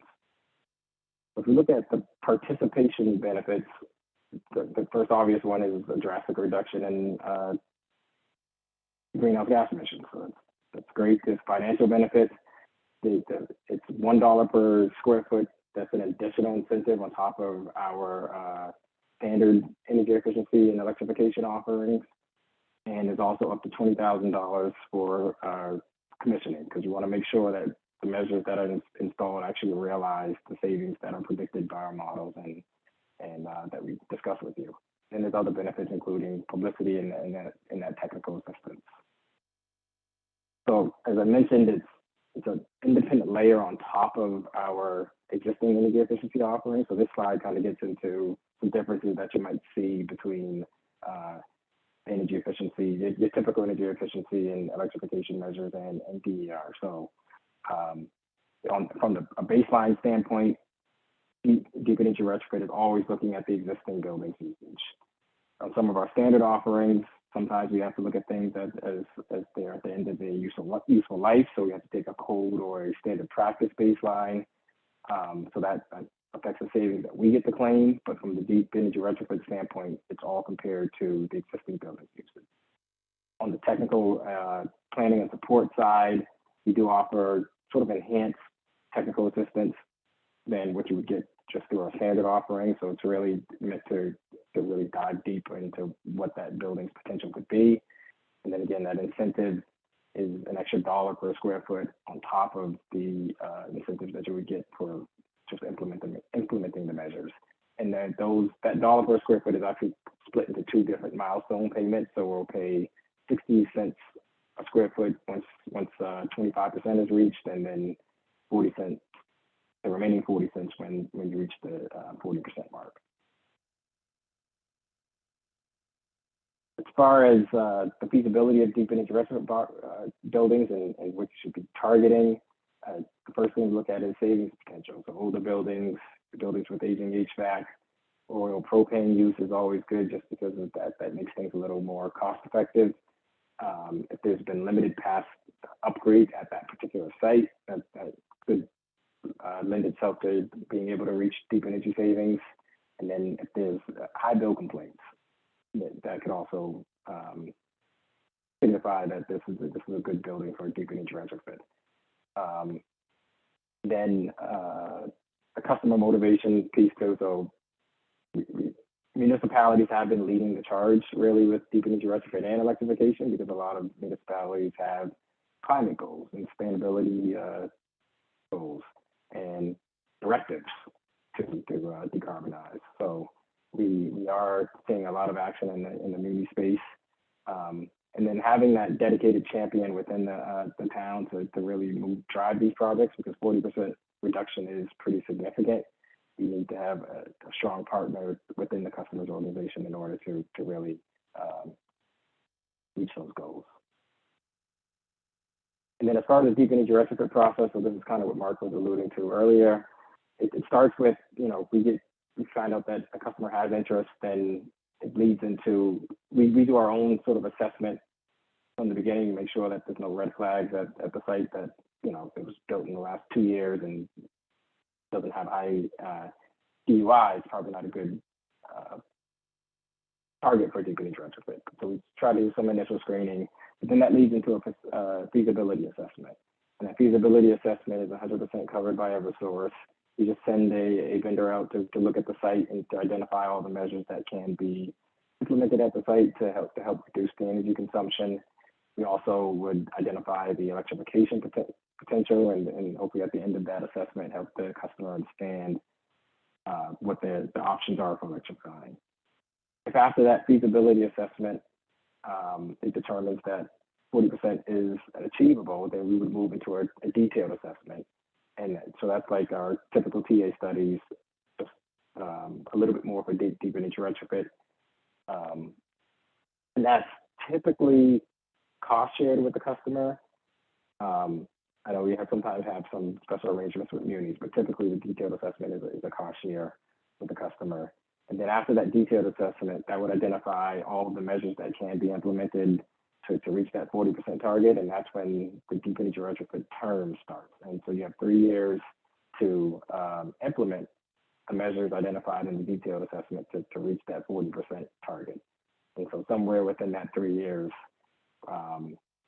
you would be qualified as a deep energy retrofit once you implement the measures that put you over that 40% mark. So as far as resources and materials, we do have a landing page on the MassSave website. It includes a one-page flyer, which very quickly gives you a high-level overview of what the program is, as well as a deep energy retrofit guidebook, which is really a detailed guidebook to go over the program details so that you can really understand the whole process and what it takes to participate, including eligibility criteria and some of the benefits that you can expect to see. So that's all I had. Slides. We'll pause for questions. Thank you, Ryan. Appreciate that. Any questions for Ryan on the deep energy retrofits? Marianne, you had another question, I thought, as well. I do, but I was thinking about this one. So you intended this predominantly for the town, right? You were offering this as something that the town could think about, right? And Yeah. do you have any parameters for how you would characterize the buildings that would be most successful under this program? What would they look like if most of our buildings are run by natural gas? Would they qualify for this, or what other characteristics of certain buildings would make them successful candidates for this program, or the payback would be reasonable under this program? So the age of the building would help, and the age of the HVAC equipment would be an indicator, as well as the existing energy use. So you can think like a Energy Star score, right? So if it's a low Energy Star score, high UI building, and it could signify that there's potential for improvement there. And I think what I'd add, Catherine, is we'd work with you, on identifying some of the municipal or school buildings that maybe haven't been addressed in recent years, or maybe haven't participated in our programs. Those also might be good candidates. Yeah, so for instance, we are looking at replacing the rooftop units on 2 schools. One school has 4 RTUs, the other 5, and all of them are fed by natural gas. We are transitioning to all electric with energy recovery wheels, but from a first cost perspective, we're looking at resistance heat as the backup, as opposed to air source heat pumps. But for the summertime reheat, we're looking at putting in an air source heat pump so we can shut the gas-fired boilers down during that summer period. We haven't quite figured out whether just meeting all those code requirements also makes us eligible for reimbursements. For an existing building, it's definitely eligible for electrification. So we can provide some support there. Again, electric resistance purchase support. But if interested, we could offer what we call an electrification scoping study to also present some other options for electrifying the space as well, which would come at a cost premium, of course. Yeah, we've gone through numerous variations with the design engineer. And look both at first cost and long-term operating cost. But and they will be helping us with any grant funding. But as the code transitions to requiring more efficiency, I'm not sure that we're going above and beyond. We're basically meeting code. But we are transitioning away from natural gas. Is there somebody in the group who we should work with to see if there's a way that this Yeah, so, projects like this? yeah, so what we can do, and I'll let Ryan jump in, but as he pointed out, we do have, in addition to the incentives themselves, we offer engineering services, assistance and assessments to help, our customers, especially municipal customers, assess opportunities for electrification. So I think that's what Ryan was getting at. We could work in conjunction with your design team and maybe offer see what they've done so far, take that information and offer a scoping study and offer potential pathways. Keep in mind, it may or may not be a good candidate for a deep energy retrofit, but if it's not, we still have the energy efficiency, offerings as well as the electrification offerings. So I think that to answer your question, the initial in this scenario, the initial step would be for us to get engaged with your design team and maybe offer that scoping study assistance on top of it. Is that accurate, Ryan? Yeah, I think that would be pertinent for the next round as we look at the high school, which those units are now approaching they're about 17 years old and approaching 20, 25 years, I guess, is the useful lifespan. But it's the largest energy hog in the entire building, in the entire school district and town. Yeah. Because I think it would be helpful if there's a case study of a deep energy retrofit that was done for a larger building, because we'd really love to understand how you get 40% emission reduction, which means you have to get rid of basically natural gas and fossil fuels. And there has to be some sort of thermal energy source for these buildings. And what are they using for the thermal energy source for heating? Is it large scale industrial heat pumps or geothermal? We're just curious, like what a deep energy retrofit project that you're funding looks like. And then we can kind of look around our portfolio and say, hey, here's something that might match up with that. Because it is a very attractive incentive, but we're just curious who's qualifying for these. Yeah, at this point, we haven't seen one all the way through because we just launched the program late last year. So we're still sort of in the infancy of the program. I don't have a case study right now to share. The ones that have engaged thus far have been smaller buildings. I can't say that. Like what size? Like less than 30,000 square feet. Okay. So the Emery Grover project, I think, is case in point, and we are putting in all electric air source heat pumps, no gas coming into the building, and that'll satisfy but it has a VFR system as well. VFR stands for? Variable flow.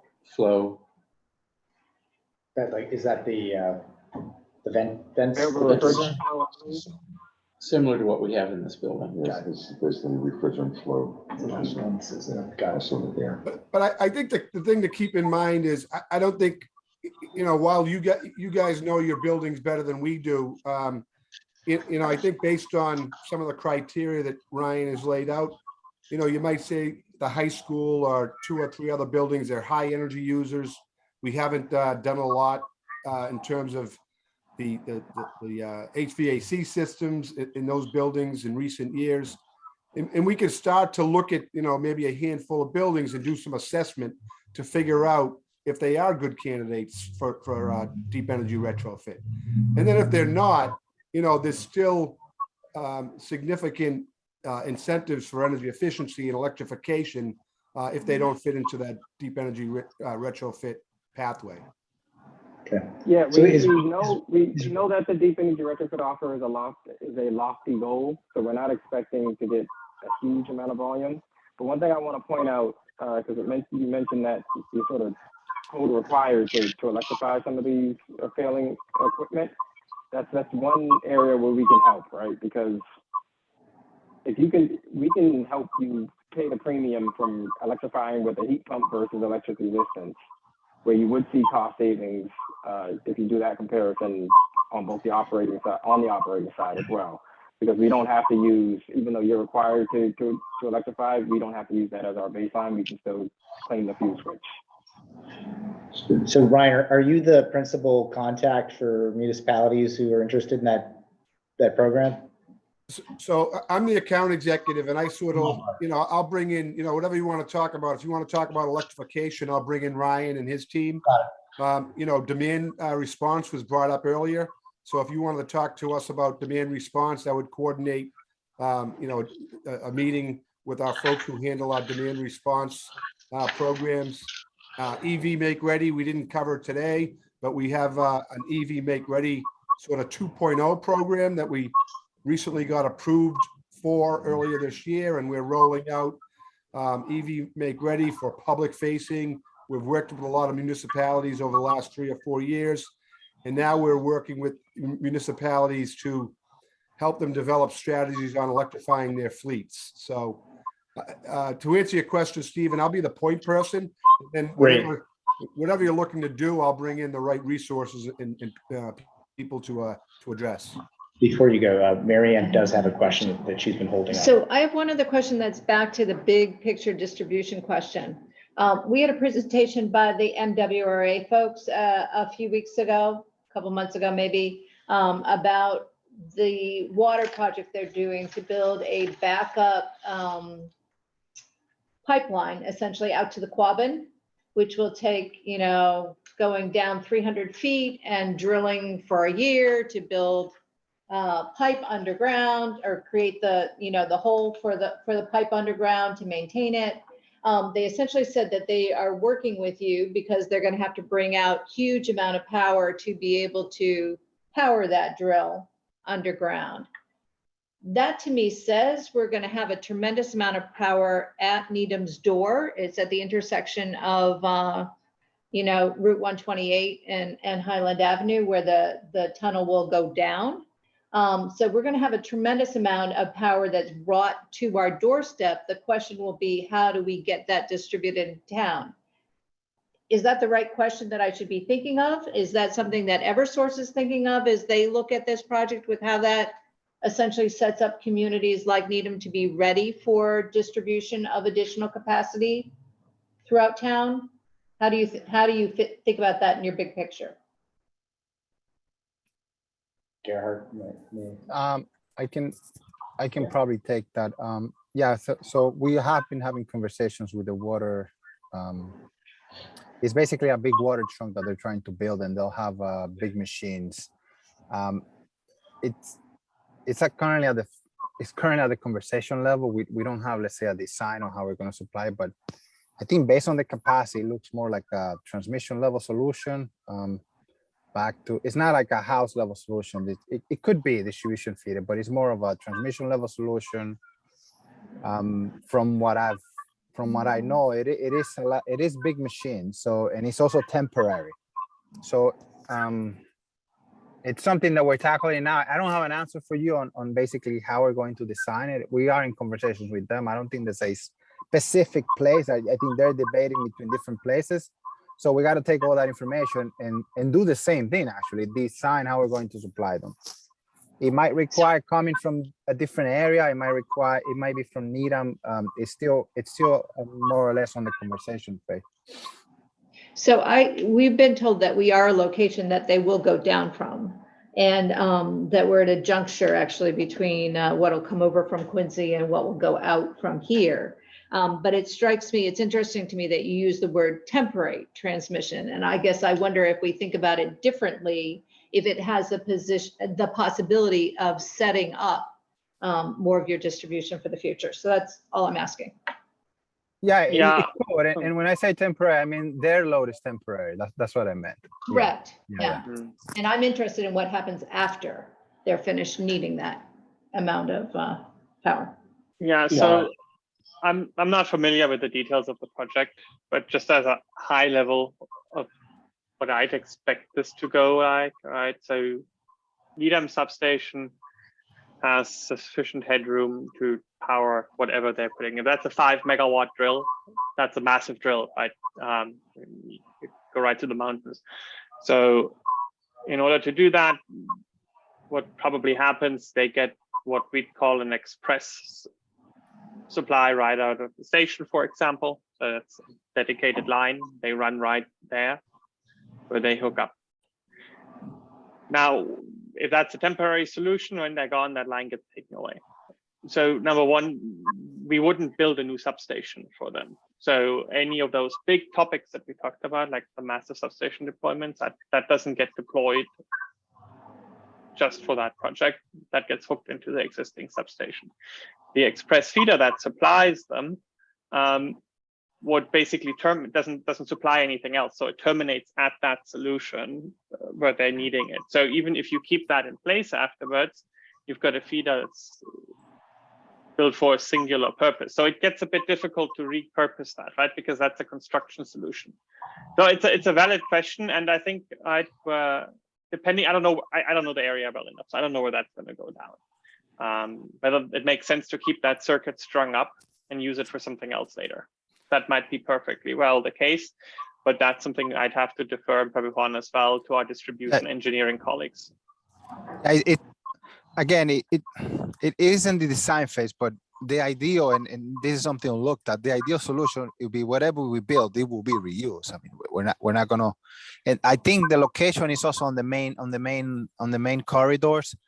But again, I didn't get any news that they actually picked the location for sure. I know they were debating. It's good to know that they actually picked a specific location, but I know the location they had in mind between Needham and Newton, it's actually kind of in the fringe. So we have various options, and whatever we build will be there and it will be used. It's not that, it's not necessarily going to throw it away, especially because they're at a very, they're in like the commercial area. So whatever lines we reinforce or anything, obviously that capacity will be there in those lines. I can't guarantee you that capacity will be there all the way to the end of Needham, but we typically design it in a way where whatever capacity we build is still there for use, right?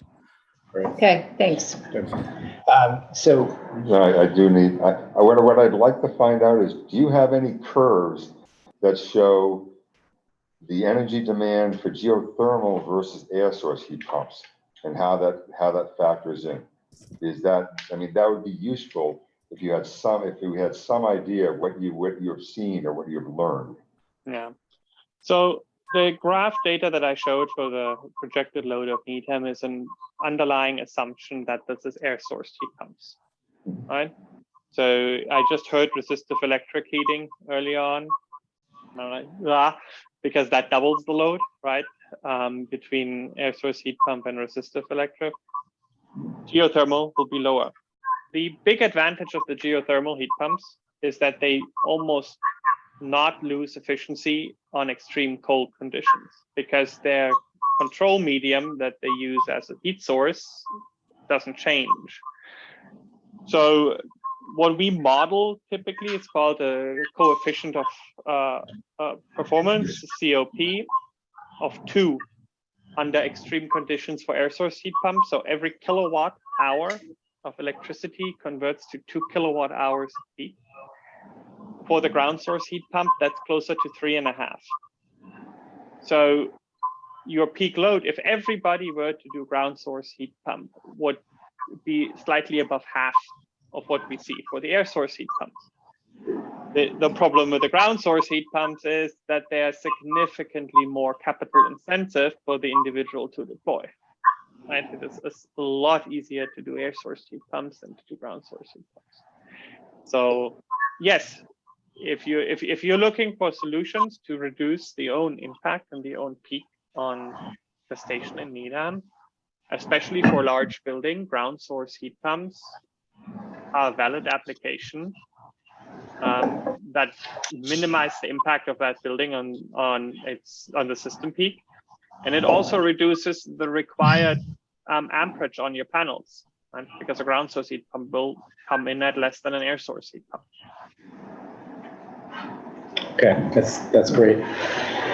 We've been gone, we said an hour and a half with you. You've been with us for about an hour and 45 minutes, which we greatly appreciate. I'm going to suggest that we close on this note, and thank you for your time.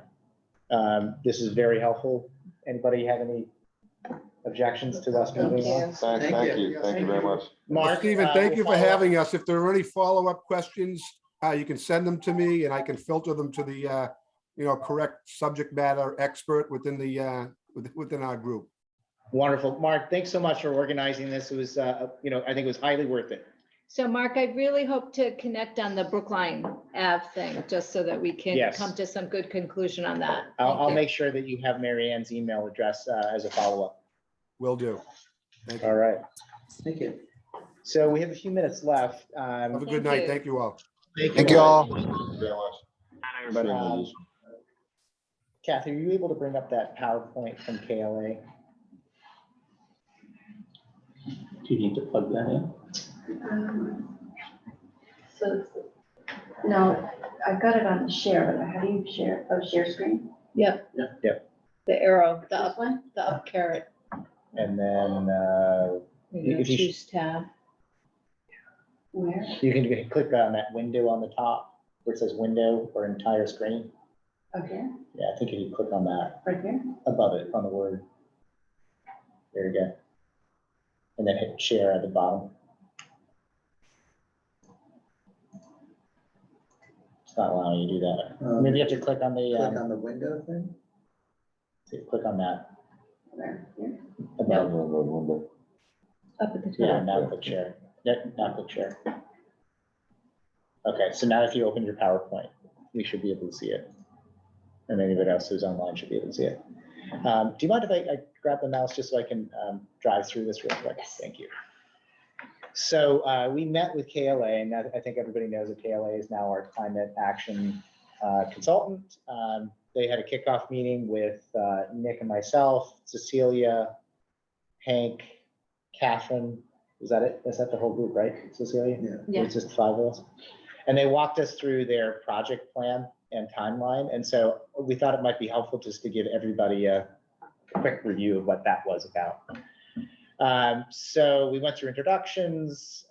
We did a little bit of project context and goals. What are we looking for? I think I said the goal is 2050, we're net zero. But in the meantime, we have a process that's very inclusive and brings as many people across town in the process as possible. So they went in through a little bit about their project management practice. So one is that they asked for Cecilia to be the primary contact, go between Needham and KLA. We had a contact there. And then there were several leads that are working on different components of the plan. So Mike Steinhoff is doing a lot of the early stuff, and that's the technical analysis, taking our greenhouse gas inventory, validating it, bringing in a lot of data that we didn't have access to, bringing that data current, and then modeling both what they call the business as usual. If we do nothing, this is what our greenhouse gas emissions look like. And then as we start to pull our plan together, he'll model that out. So what does it look like for our town's greenhouse gas reductions?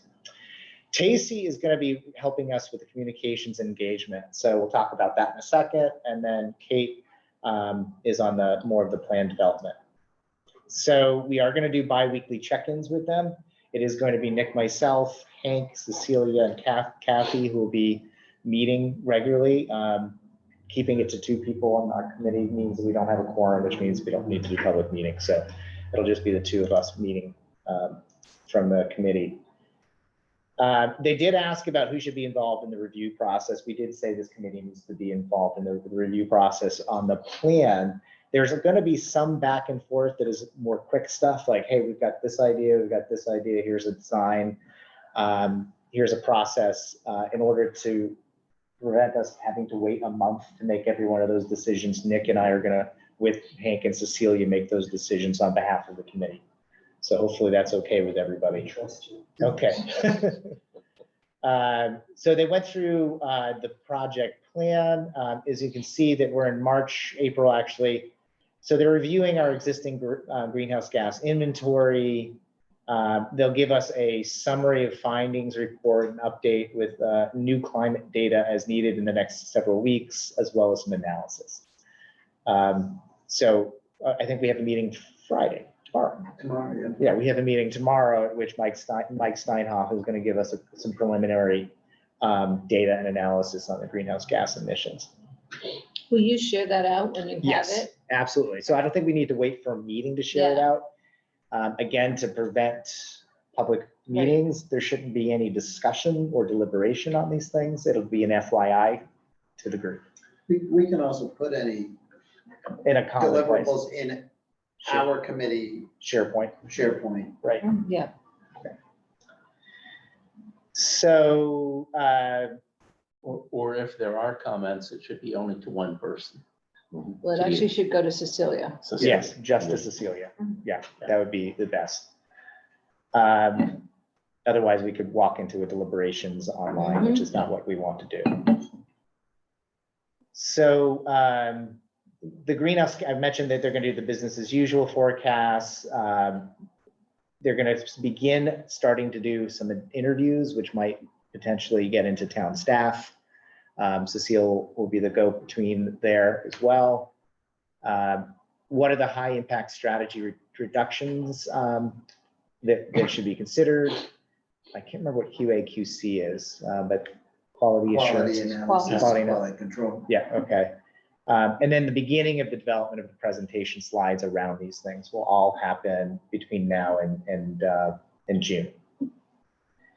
So concurrently, KLA, one of the things that we really liked about their presentation when they presented to the decision, the group that was evaluating all the bids, was that they focused very heavily on the engagement process and not just like who you engage with, but what you're saying and how are you presenting that material. And so they'll be putting together a branding process. So one of their ideas, and this is what they've done with all of the towns, is they brand the climate action. It's not Needham's climate action plan. It's going to be something more active, engaging, and visual.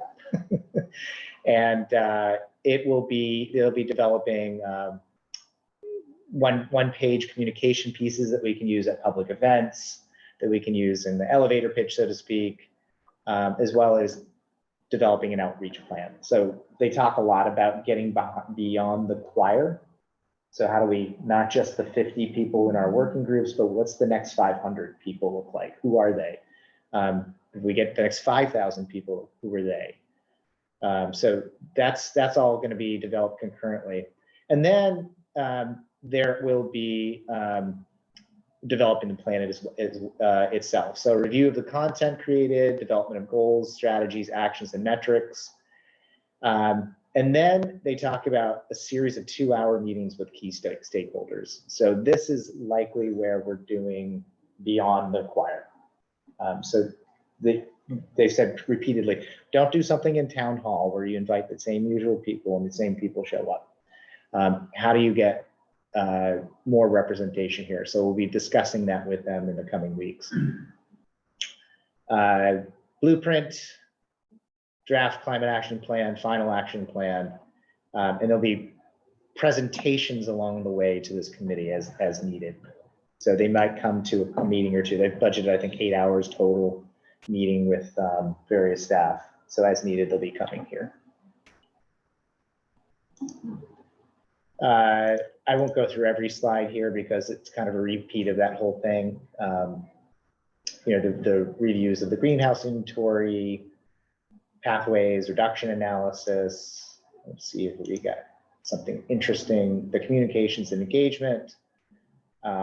They do talk about equitable community engagement and communication strategy. So how do we reach groups that are typically not reached?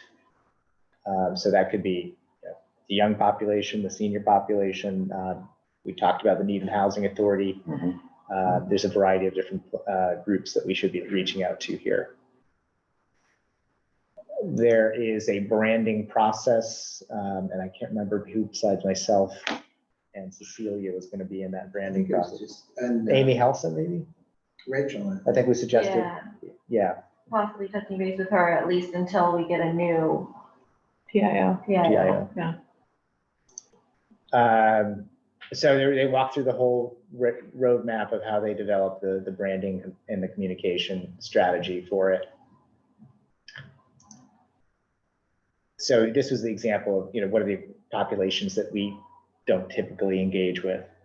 How do we reach these? Renters was a good example, right? There's a lot of renters in Needham. How do we reach those?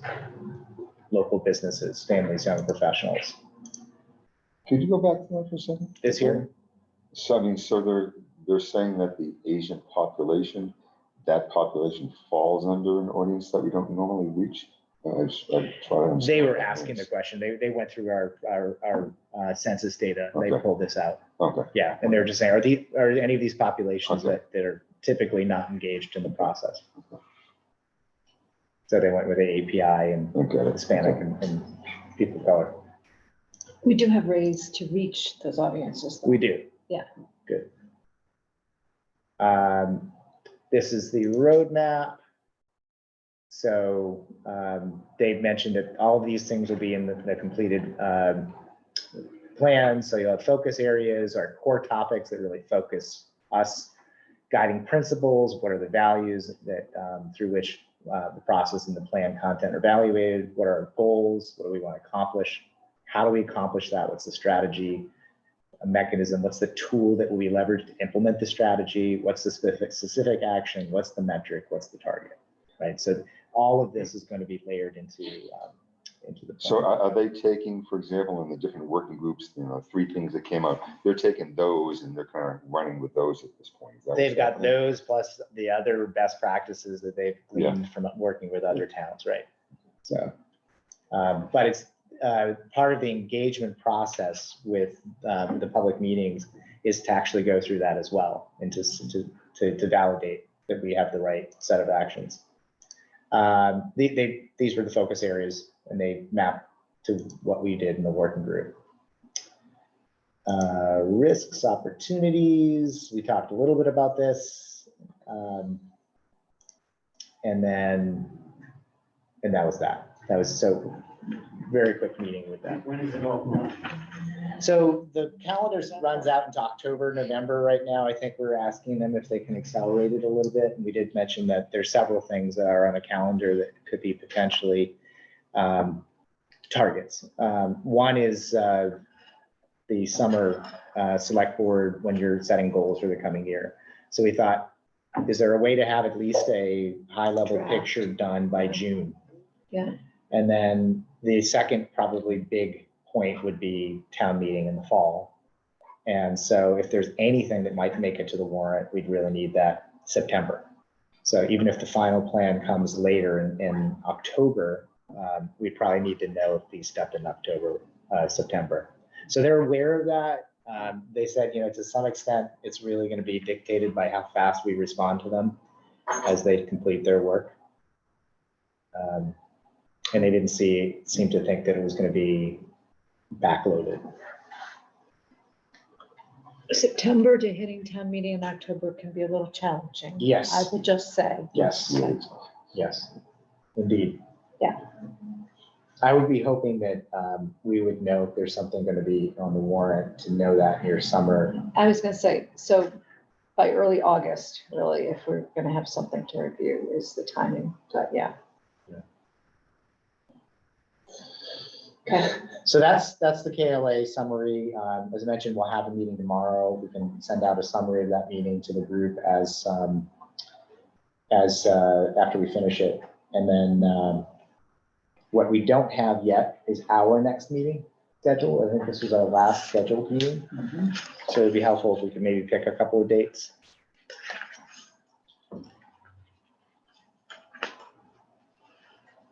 So today is April 13th. If we were to go May 11th, which is another Thursday, I can't make May 11th. okay. How about the 9th or 10th? 9th's the select board. Yeah, Tuesday's not good. 10th should be fine for me. I May 10th. Well, we won't go to 4 town meeting. Well, that's a I good was gonna point. say that's the risk. Yeah, why don't we move it out a week because judging by. You this never know board, how long that ADU's gonna go. It's gonna be a long conversation. How about the 18th of May? Sure. 18th. Board's here on the 19th. I guess the 18th is still open. Commencement's on the 20th. Yeah. There you go. You've got 2 days. Need You got, there's no golf on Thursday. All right, 6 PM on the 18th. Does that work? Well, works for me so far. All right, so.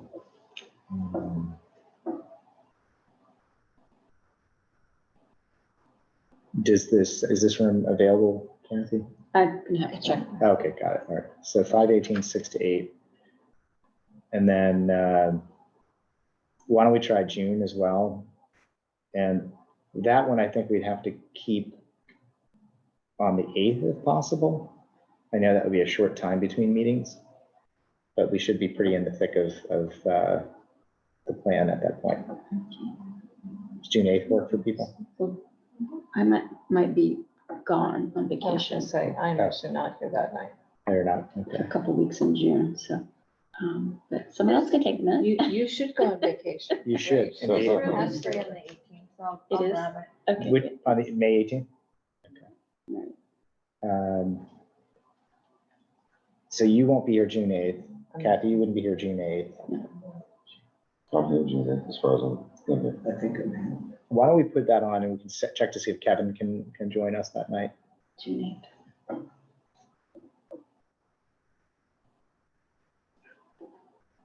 And then the other thing is it's possible that we could have, as I mentioned, another pop-up meeting with KLA. And once we have a notion about when they want to start scheduling some of those public outreach meetings, we will inform everybody about those as well.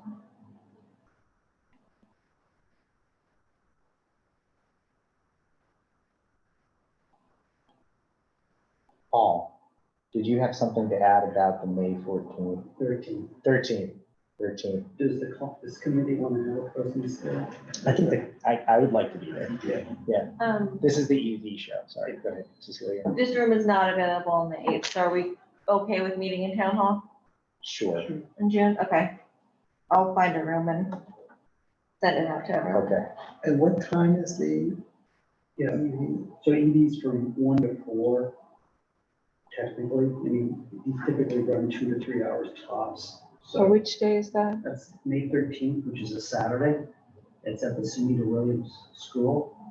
And we've got some cooperation. We've got the Needham High environmental group's gonna have a table.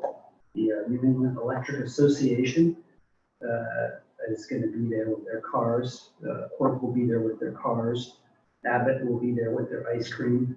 And then, Important. that's very important. And then police are on board, advertising is going. I'd like to have the climate committee here have a presence at a table so people can ask questions. If there's any other information, or I don't think KLA needs to be there, but you know, it's and I'm not sure it's a setting where people will be able to get the kind of information we're looking to give them. But you can think about that. Well, the branding may be in place, Yeah. or preliminary branding might be in place, in which case we could have some sort of If we information. can let them know that we're doing this. Yeah. And if they say, hey, I think you should do this, I'm happy to take anyone's advice on how to make this event more successful. Because the other EV organizations that have done some different towns I've spoken to, and they sort of gave me some tips on how to make it work. The big thing, I think, the outcome, the metric will be what's called the EV pledge, if you're familiar with that. That's the Mass Green, Drive Green has this thing where people sign up and say, look, the next car I buy is going to be the EV, which means that they're under no pressure to buy them. But what happens is they sign up, they give them their email, and then every quarter, the Drive Green site sends them information and updates them on everything that's going on with EVs right now, which is changing every 2 or 3 months, by the way. And it's actually very difficult. So if we can get as many people who come in and say, look, just get online and sign the pledge, then you'll learn more about this when you get closer to when you need a new car.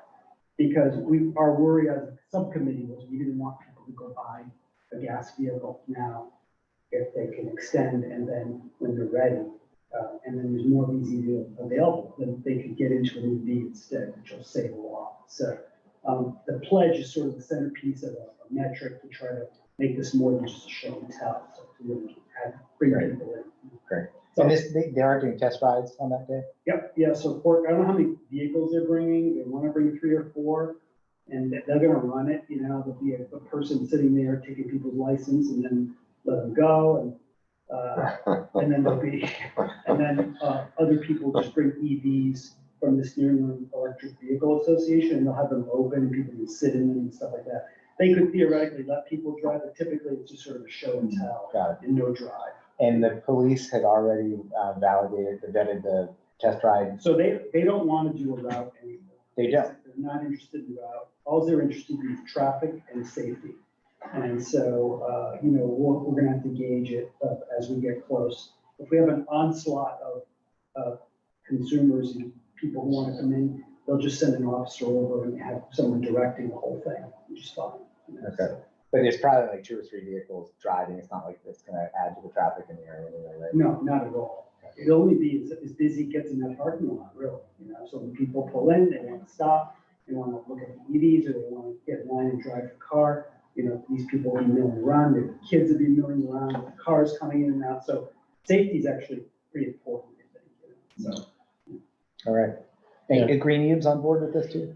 Yes, and so Donna has been very helpful with advertising, Donna Bell's been terrific, and then we're gonna get a nice grant for the small amount of money we need for the ice cream. Yes. Any electric bikes gonna be there? Yes, oh, I forgot, Landry Bikes is gonna be there, Okay. and they've agreed to be there on board, so they'll be there as well, so they're very excited to do it. Excellent. Yep. Great. And you will note that the boxes are out of the corner. And are they and they're charging? installed and operating. I saw that. So we've gone past our 8 o'clock expiration date. Does anybody have a motion for me? So motion to adjourn. A second. All right, so the vote is Nick? Aye. Greg? Aye. Paul? Aye. Art? Hi. Oh, that's right. All right, unanimous. We are adjourned. Thank you.